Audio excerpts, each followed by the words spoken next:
Alright guys, welcome back. We have second place at the LLDS Stage 1. Good?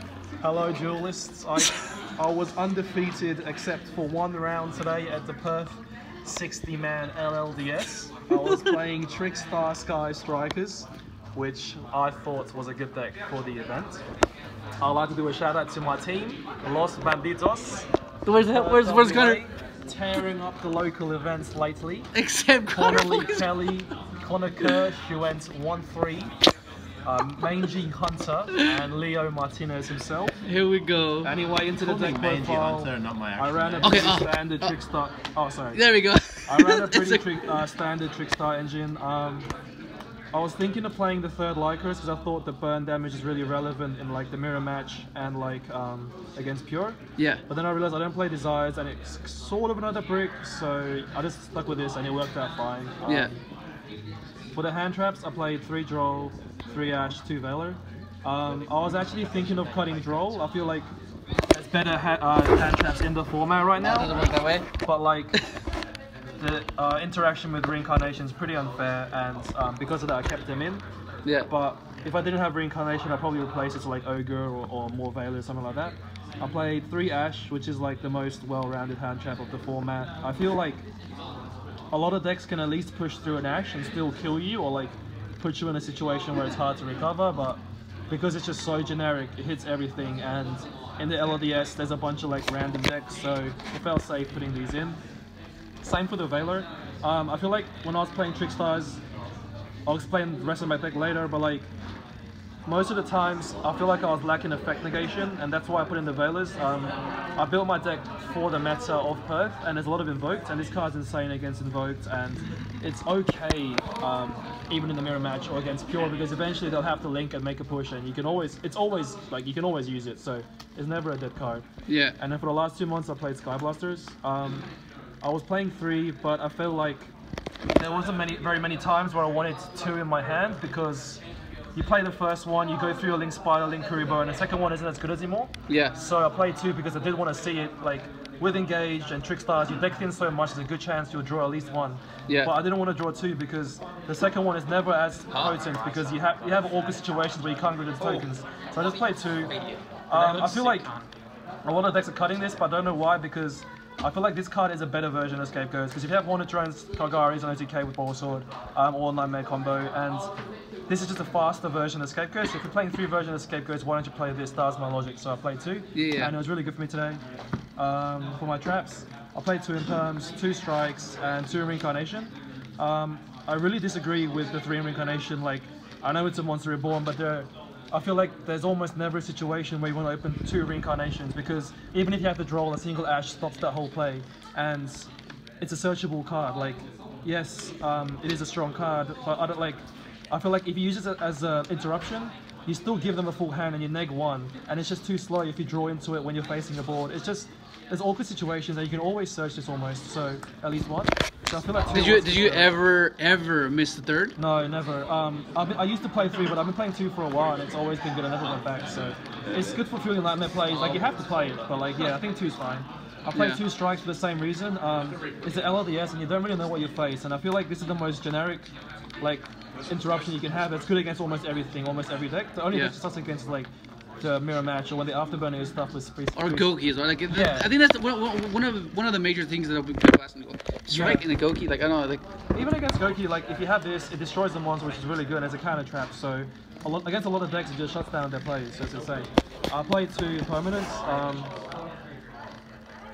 I was torn between playing 3 Impermanents and 1 Valor, because like I was talking to my friend Connor Kirsch, and he told me like on these pretty much both the same cards, and is one better than the other? And the answer is actually no. I feel like there are some matchups this pair against, or some matchups this pair against. So I don't know. This card's insane. Like there's a reason why it's worth $100, right? So I feel like with this, I had enough hand traps for most of the decks, and against like I don't know, like stun decks or anti-meta decks, it's always sometimes relevant to like block their back rows and stuff. yeah. So that's good too. For the spells, it was pretty standard. I played 1 Upstart, 3 Scapegoat, don't explain that. I played the 1-ups, Afterburner, Widow Anchor. I don't know, a lot of people play this, but some cut this. I don't know why, like, there are times with Goki, like, you know, they're signing in Red Reboot. Yeah. So when you don't open a Trickstar card, you can actually search this off your engage and set it. So you have an extra negation. They can't reboot it, which is really strong. So Yeah. I feel like if you survive one turn, you're almost guaranteed to just fuck them, because Trickstars, I feel like, need one turn to set up, and that's when you start shining, like early to mid game after the first turn. Yeah, So it's like a just- follow-up, right? Yeah, Yeah. This card's really good, I feel like, and also like against like random decks, sometimes the negation is really clutch, but the steal is good for ODKs and stuff. Against Pure, this card's insane. I would almost put this in just for Pure, because you take the guy, you can't Ray, and you just shield him. It's good. Yeah. You think this card is insane. It's good against like stun. The back row popping is insane. The standard Sky Striker lineup, standard Trickstar cards, and that's the main deck. Should be 40 cards. The side deck was a bit interesting. I only played 2 evenly matched. There's also his mouse from his. It was. I know, like, you want to see this card, but I feel like there are times when you draw one and you draw the second and it's just shit. Yeah. So And that'll be amplified if you play the third. Like, oh, exactly. Yeah. I just played the 2 because I wanted to see this card, but I never wanted to like interrupt with my engines and stuff. Like, they're not dead draw, evenly matched, twins, and random shit like that. So I wanted to make sure I could play the game while clearing the back row. Yeah. And so yeah, I think 2 was just fine for me. Save for 2 Cosmic Cyclones. This is a last edition tech. I feel like some of my hardest matchups, like Draco, or pretty much just Draco. Like, that's the only deck I really feel like really unfair against, and this card's just insane. The fact that you can banish a trap with it is ridiculous, because they can't recycle it. And before I was playing Heavy Storm Blasters instead of this, Yeah. but I feel like against every deck you would side in Heavy Storm Blasters against, the fact that you have to set it is just too slow. It's just one turn too slow. I was talking with another good player in Pro Pierce, and he told me about he's playing MSTs, but I was like, isn't this just a better version of MST, because you banish it as well? Just insane. Against Alter guys, there'll be times where they have a protocol set, or I don't know, like Spoofing, manifestation. Yeah, even a FUD game, and you want to push through, but if you have a Heavy Storm, you can't use it on the turn, because with Trickstars, you have to understand that this deck is not a grinding deck, it's not an advantage deck, it's like a very explosive deck, where you take advantage of one turn, make a huge push, make a board, and put them low enough where your burns start to kick in. Yeah. So I feel like a lot of people are actually playing the deck wrong. That's in my opinion. I think one of the main reasons is because of the end of map procedure. That's true as well. I mean, yeah, like I play strikes and stuff, but I don't really slow play because I'm not a fucking rat, so it never came up for me. This card was insane. You won so many games because you ban at the back row, use this, they're just dead. You use twins and stuff. And like against Sky Pure. Yeah, against Pure, it just banishes everything. Yeah, which is really relevant as well. Like, Yeah, if you lower the banish in spell the game, count. sometimes it's good. I played the Gamma engine. This is pretty just for Gokis. I feel like with Veilers and Impermanence, I have enough side against Goki in my deck, and I feel like this is one of the best side cards against Goki, because kills a monster, and usually they can't like ash it or whatever, reboot. So it usually shuts up the turn. But if they And they can't normal- cope by the grave as well. Yeah, exactly, that too. If they like make an Invoker and I saw with normal summoning, you die anyway, but I feel like if they don't have that, this will give you the best chance of winning, so I play these. Too cool. This is another last edition tech as well. This is for when you're going first or second or either. To be honest, I usually don't side these in unless I'm versing pure going first, or like random decks, because I feel like I was trying to build my side deck so it's just so well rounded against almost every matchup. Yeah. Because I feel like in Perth the decks are just weird. So I mean, yeah, like if I knew that most of the people playing tier 1 decks, I probably wouldn't have played this with better cards. Yeah. But because I knew there'd be a few annoying matches, I put these in, and I feel like it's a really like well-rounded card. It's a spell as well, which is really relevant. So I put these in. Before there were shared rides, and again I was talking with peers, and we talked about shared ride, and we discussed how it's just a shit card, because even if you draw a bunch of cards off shared ride, most of the cards you draw are shit anyway. Yeah. Like, they're just a bunch of candinas. If you're facing down a board or a big monster, they're all useless.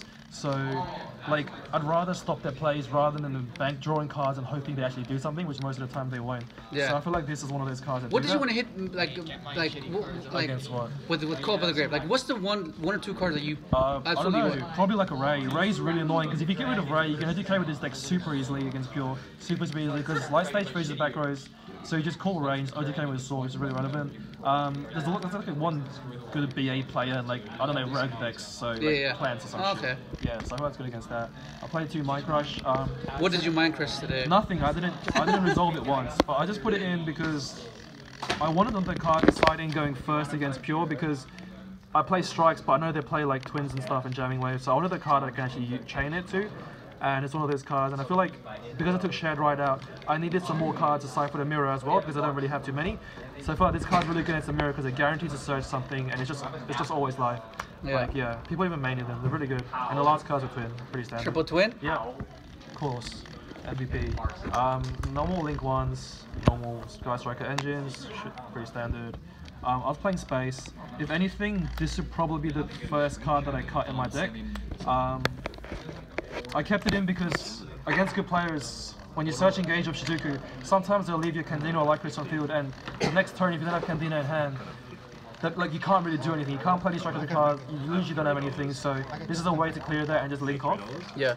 There'll be some times where you want to clear to play like Widow Anchors or Afterburners or Engage or Hornet Drones, so you kind of need this.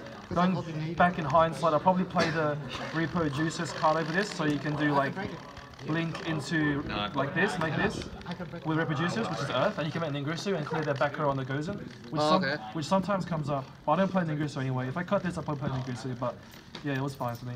I never made it, but it's whatever. It's there. And Nightmare Engine, pretty standard. Trisbina, MVP against Becker decks, really good. Against Alex, you freaking. Yeah, I versed like a stun deck, and I used this card like end phase in like 4 turns with this, and he got fucked by it. Yeah, it was insane. Yeah, standard one-offs, Borrowload, Bomber. A lot of people cutting Borrowload. Like, I don't know, for me this card seems really good because like for some decks like Altergeist, it's really hard to deal with. It's good against Pure, you can take this Shizuku, sometimes really awkward this type of Ray and you don't get to like Gary off. So sometimes it's good you take it, overlay with your own, which is really relevant. I don't know, like a lot of decks have problems dealing with this. Yeah. Like Dinos or something, I don't know, like it's just a good card. I don't know why people don't use it. Bomber's insane, it's good against almost everything. And last card, oh sorry, not last card. Yeah, last card is also insane. It's between this and Firewall. I feel like they both play the same purpose, which is to kill your opponent. Yeah. The difference is with Firewall, if you have Firewall, Skyblaster, you can actually do the extra link combo. But I feel like that's just so vulnerable to hand traps. I'd rather just play this because you can't really hand trap this. It plays around Ogre, almost everything. Yeah. So, yeah, if you have this, like, Hornet Drone's Candino's game or Hornet Drone's Skyblaster's game, and it's surprisingly easy to set up that situation because you play so many search cards. Yeah. So I'll just like quickly show you guys a combo. Maybe it's like some of you guys will need it. So all you need is like, let's see.